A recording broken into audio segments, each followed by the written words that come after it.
자, 조금 쉬셨나요? 힘드신가 보네요. 자, 일단 우리 또 가로놓기 잠깐만 하겠습니다.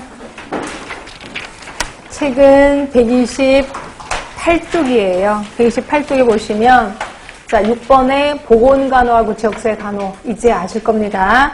자, 사업 목적이 적정 균형 수준의 향상이래. 뭘까요? 지역사회 간호. 자, 사업 대상이 선택된 집단이랍니다. 예, 보건간호. 그 다음에 수평적 상향식 지역사회 간호죠. 대체로 장기간 둘 다.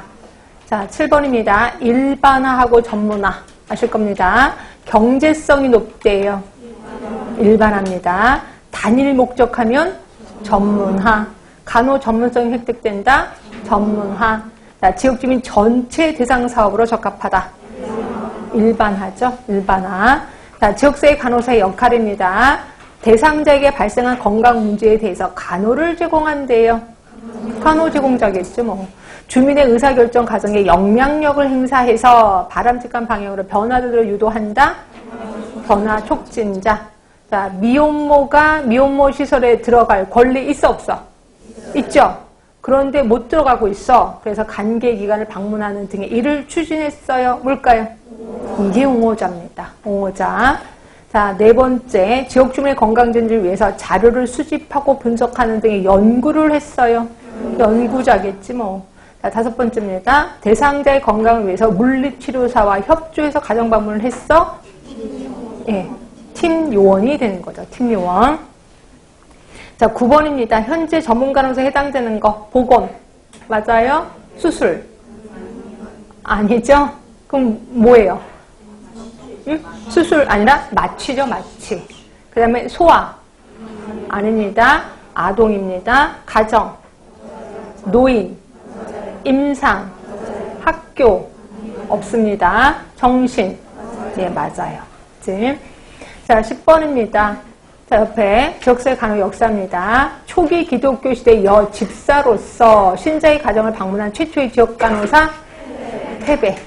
자, 두 번째입니다. 영국의 리버풀에서 비종교적인 바탕에서 최초의 방문 간호사를 조직한 사람, 예, 윌리엄 라스본. 그래서 보건소의 효시 얘기를 했고요. 자, 뉴욕에서 방문 간호를 시작한 사람으로서 간호비용 지불 제도를 시작한 사람, 예, 와일드입니다. 소련의 알마타에서 1차 보건에 관한 국제회의가 개최된 거 몇 년? 78년이에요. 네, 여기까지 했을 겁니다. 다시 이제 오세요.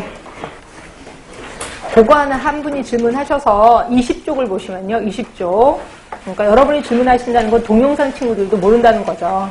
자, 거기 보시면 세계보건기구 건강기념부에서 제가 분명히 WHO는 정적이다 표현했고요. 이분법 사고다라고 얘기를 했죠.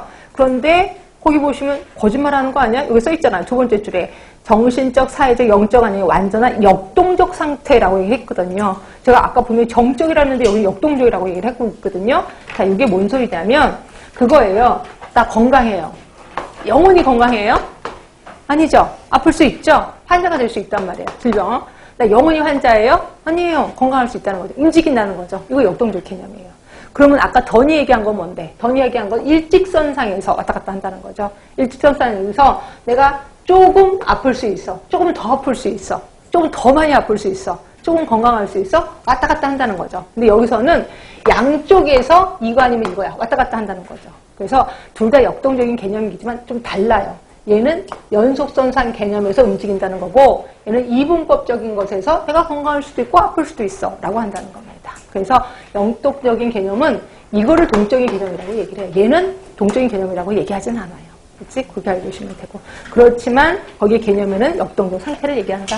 아플 수도 있고 그 다음에 질병이 있을 수도 있고 이런 얘기를 하는 겁니다. 이걸 이해를 좀 하시면 돼. 자, 그리고 이제 우리나라 역사 들어가겠습니다. 우리나라 역사는 시험 문제 제법 많이 나옵니다. 제일 처음이 이제 방문간호 시대. 그래서 방문간호 시대는 45년 이전을 아까 제가 분명히 얘기했습니다. 자, 거기 보시면 보구여간의 간호부 양성소가 설립이 됩니다. 보구여간이에요. 말 그대로 여간에서 간호부 양성소가 세워진 거고요. 그 다음에 1906년에 세브란스 간호학교가 설립이 됩니다. 대한제국시대에.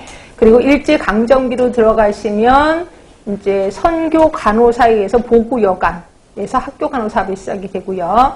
그 다음에 그분이 아무래도 로선복일 것 같아. 그치? 근데 하여튼 그랬고, 1915년에는 박해라, 처음 들어보셨을 거예요. 박해라가 기숙사에 거주하면서 학교 간호사업을 합니다. 기숙서가 아니라 기숙사입니다.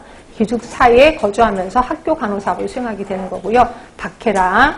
그러면 여러분들이 들어보셨던 분은 로선복, 로젠버그예요. 한국 사람 아닙니다. 이름을 로선복. 했더니 어떤 우리 간호대 학생이 이름을 줘도 이렇게 촌스럽게 지어주냐 이렇게 얘기했는데 아니에요. 그때 당시에는 세련된 이름이에요. 근데 아직 지금은 좀 그렇고 로젠버그인데 로선버그로 이제 이름을 바꿔 개명을 했고 이분이 한신강 선생님과 함께 모자보건 사업을 합니다. 그래서 태화여자관에서 시행한 사업. 태화여자관도 여관이에요. 말 그대로 여관입니다. 그래서 여기서 사업을 했는데 여관이니까 목욕탕이 있을 거 아니에요. 그래서 거기 보시면 목욕탕, 무료 목욕탕이라고 보이실 겁니다. 가난한 아동을 위해서 무료 목욕탕, 목욕탕을 오픈을 했고요.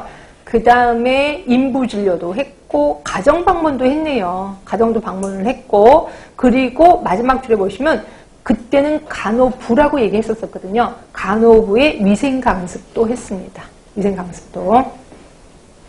그렇게 했고, 근데 그때 당시에 일본 애들은 간호부라고 했고요. 서양 선교사들은 간호원이라고 얘기했었습니다. 그래서 그때 당시에는 간호부, 간호원이 같이 사용하게 됐다. 이렇게 보시면 되고. 하여튼 그 위생 강습도 했던 게 이제 로선복.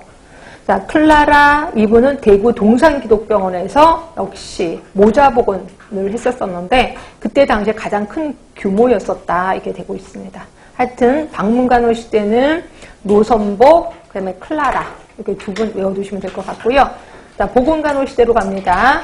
보건간호 시대로 가면서 자, 보건후생국이라고 눈에 보이실 겁니다. 조금 낯설지만 좀 얘기는 해드릴게요. 요게 그러니까 지금의 보건복지부라고 생각하시면 돼요. 지금의 보건복지부인데 이것도 한번 얘기는 하자. 우리 조선 말이 있고요. 조선 말에 위생국이